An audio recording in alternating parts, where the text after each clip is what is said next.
Hello everybody and welcome to this Scouting Report. I'm Dan Haiek here with Matt Doyle, and today we're previewing the Portland Timbers 2014 regular season. And Matt, let's start with their strength. Last year it was clearly the midfield. It was a possession-oriented team. They had two best 11 midfielders, Diego Valeri and Will Johnson. Both of those guys are back. Darlington Nagbe's not too bad either. Diego Chara, Ben Zamansky, Khalif Al-Hassan. They bring in Steve Zakawani.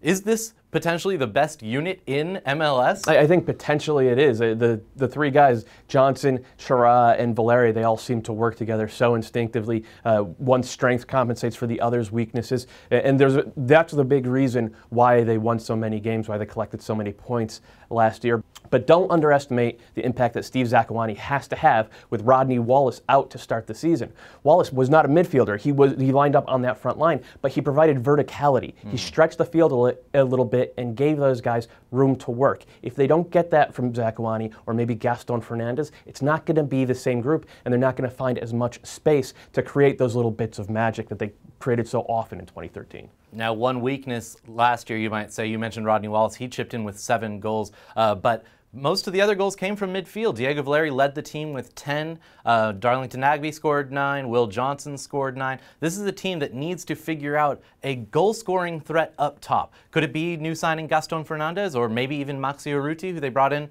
near the end of last year? I think it has to be those two guys for them to make the jump from a team that competes to a team that dominates. Look, Gaston Fernandez has a pedigree. I expect him to come in and score double-digit goals. And Maxi Urruti, he's looked good. He's looked like he understands the system. He hasn't looked like a clinical finisher, though. If he makes that leap, then the Timbers are probably the favorites out west, if not in the entire league for the Shield. All right, well, you just touched on it there. I want to know where you have their ceiling. Last year, they won the West. They finished 3rd in the Supporters' Shield race. It was a young team with a first-year coach. It only gets better from here, right? Yeah, I really think so. They've made some really good acquisitions. Fernandez, who we've mentioned like 6 times now. Zakawani should be good now that he's playing for his old buddy Caleb Porter. But the big one, I think, is on the back line. Norberto Paparato, if I got that correct.